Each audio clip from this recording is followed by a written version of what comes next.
discuss about patterns of biodiversity.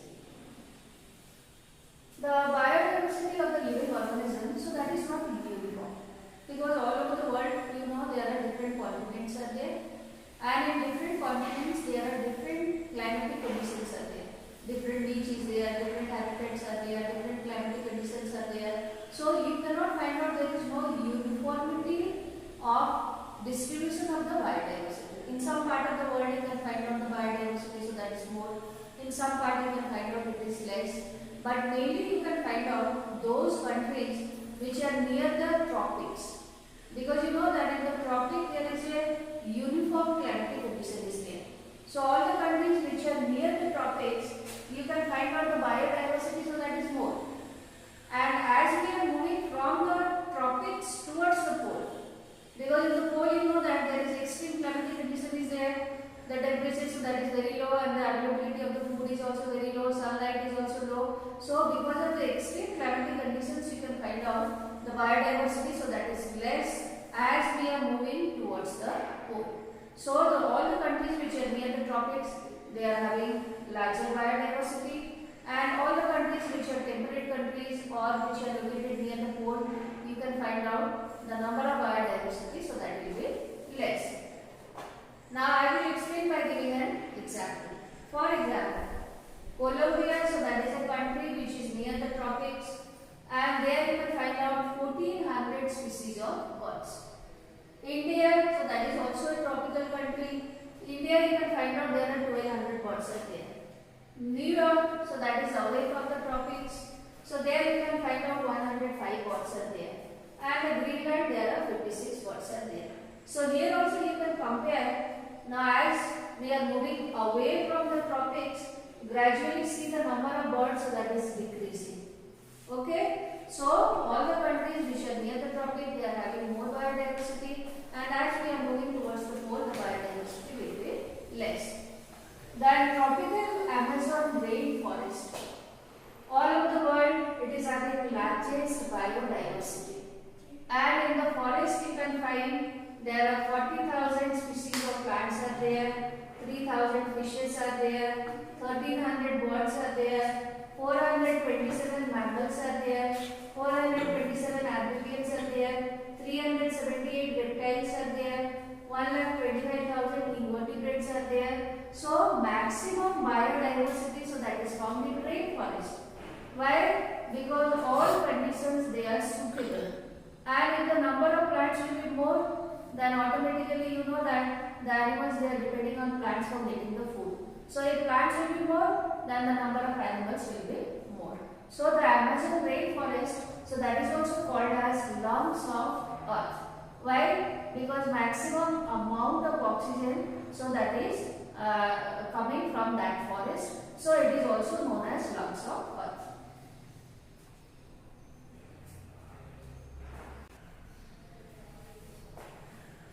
Topic account for greater biodiversity. So this is an important question, always in board exams you get a question. And the answer, there are 3 points I have written. The first point is that, now the question is that why, what is the meaning of the question? Why in the tropics you can find out there is more biodiversity in comparison to the temperate areas. So the answer is, speciation means the formation of species. So that is a function of time, and temperate regions subjected to frequent glaciation, tropical latitudes have remained undisturbed for millions of years. You know that the process of species formation, so that is taking millions of the year.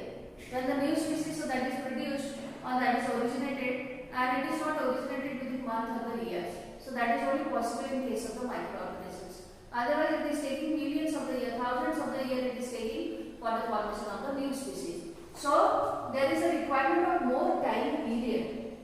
And in the tropics you can find out, now the tropical area they are not subjected to the formation of the ice. Ice or the glacier you can find out, so that is found in the pole or the polar area, or even in some temperate area where the conditions they are very extreme conditions. So if the ice will be there, then there will be no time available for the formation of the new species. And in the tropical area you can find out, because there is no ice and there is a uniform climatic condition is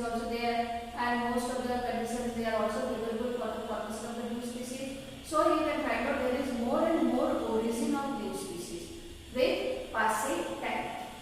Now the second point is that the tropical environment there less seasonal, more constant and predictable. Like for example, suppose you take India.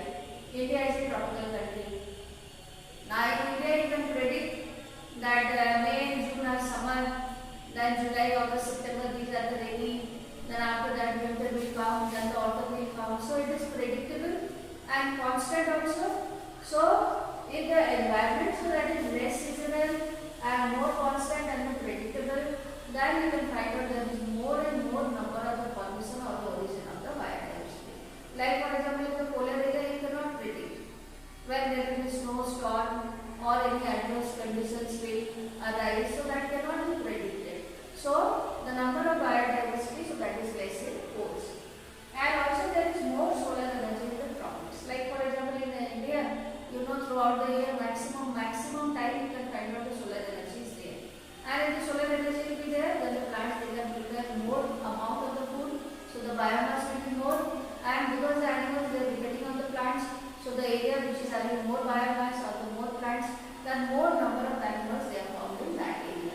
So because of all these 3 points, you can find out the tropics they are having more biodiversity in comparison to the temperate areas.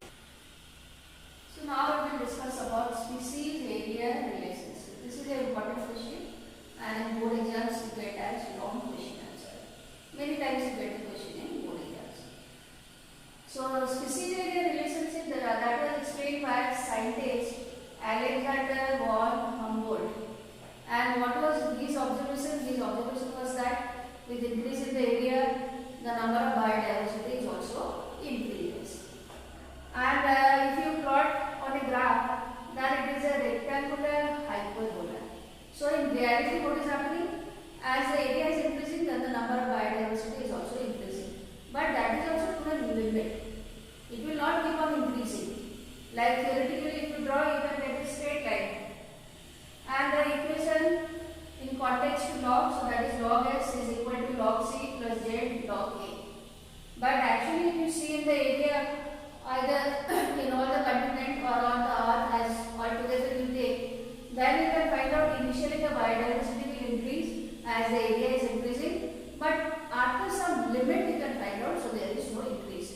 So originally you can find out it is a hyperbola, and theoretically, and it is explained by the Alexander von Humboldt. Now with increased area, the amount of the biodiversity will also increase, and there you can find out there is a straight line. So you have to remember this equation you will get in board exams. Then S, so that is species richness, A is area, Z is the slope of line, so Z is actually important, and C, so that is why it doesn't. So if the area is less, now suppose we are taking only this much area, then the species richness will also be less. Suppose you are taking more area, then you can find out the species richness, so that will be more. So this is the way of the explanation, so that is with the help of the graph. And if you take, there are 3 Z value given in your NCERT book, and also you get the bit question on Z value. So what are the Z value? First Z value, so that is for any taxonomy group. You take any kind of the kingdom or any taxonomy group, and the value will lie 0.1 to 0.2. Then second one, suppose you are taking the entire continent, because you know there are different continents are there, and suppose you are taking one single continent, then the value of the Z it lies 0.6 to 1.2. So in comparison to here you see, now the biodiversity, so that is more here if you are taking the entire continent. Then third example, so that is fruit eating birds and mammals of any tropical forest of any continent. Then the value comes to 1.15. So you have to remember this equation also, because either you can get direct question or you will get the big question. You have to explain what is S, what is A, what is Z, what is C, and you have to remember these 3 values, because it will get question in board exams. Now the question is, what is the importance of species diversity to the ecosystem? So what is the importance of more number of species? ecologists believe that communities with more species is more stable. If there is any particular community, and in the community you can find out there are different type of species are there.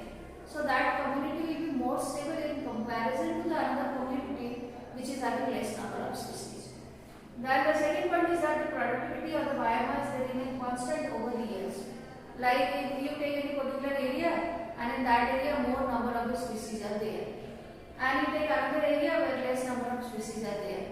Suppose you compare the total biomass which is produced in both the area, then the area which is having more species, now there you can find out the productivity, so that is more, and also it is remaining constant from one year to another year.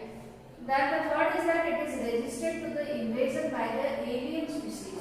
Alien species means the species which are brought from some other area. Like for example, suppose you take one pond, and in the pond many aquatic plants they grow. If you bring any another kind of the aquatic plant from other area and you put the plant in the pond, and within a less period of the time you can find out the alien species, now that can overcome the local aquatic plants and the plants will be vanished from that place. So that is called alien species invasion. And if there is more different type of the biodiversity of the species in any particular area, then also you can find out the alien species, they cannot invade that particular area and they cannot overcome or the bypass that existing local communities or the varieties. Then what is David Tillman experiment? So this one also you get as a separate question. David Tillman, he was also a scientist and he explained by his experiment and the observation that plots, because he took outside areas, so it is written as plots. Plots with more species showed less year-to-year variation in the total biomass. So David Tillman also explaining the same thing. Now if he is taking any particular plot, suppose he has taken two plots, one plot so it is having more number of the species and the another plot it is having less number of the species. Then the plot which is having more number of the species, so there is less year-to-year variation in the total biomass. So there you can find out the productivity, so that is also remaining constant for many years. And the second is increased diversity contributed to higher productivity. Now naturally if there is more biodiversity, then the productivity will also be more and the amount of the biomass will be more. So these are all these two observations by David Tillman. Now the question is, what is the importance of species richness? If there will be more species or the area is rich in species, then what is the importance? It is good for well-being of an ecosystem. If you consider the health of the ecosystem, then it is good for the health of the ecosystem, and the ecosystem will be a balanced ecosystem if there will be more number of species. Then survival of the human race on this planet, you know that our survival, so that is also depending on the survival of other living organisms on the planet Earth, because each and every living organism they have their role or importance on this planet Earth. So our survival is also depending on the health of the ecosystem, on the health of the Earth. If the ecosystem will be healthy, then the human being, their health will also be good. Now the third point is that if one species will be extinct, what will be the impact? For example, suppose you take one area and in the area there are 20 species are there.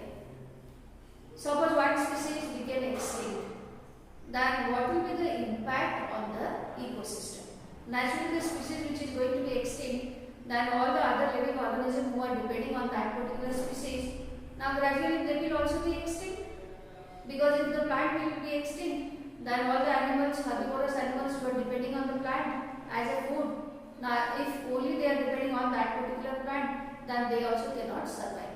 So that is the impact. And if more and more number of species will be extinct, then naturally the health of the ecosystem cannot be maintained properly. So one hypothesis that was explained by scientist or ecologist Paul Ehrlich, and the hypothesis is known as Ribet-Popper hypothesis. This one also sometimes you get in board exam as long question answer. So Paul Ehrlich, he explained that, for example,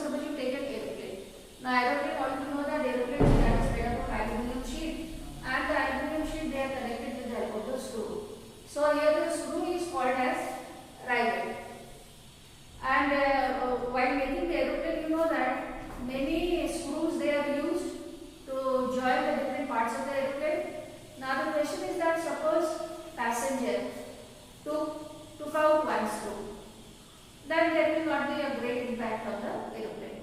But gradually, suppose every day the passenger they are taking one screw, then after some times you can find out when many number of the screws they are taken out, then disturbance will be there in the aeroplane, and then the question will be there from which part the screw is taken, because you know that the tail of the aeroplane, so that is very important for taking the flight and also landing.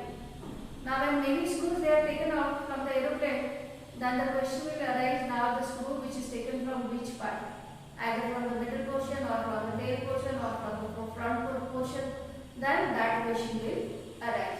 So that is explained by ecologists for every time.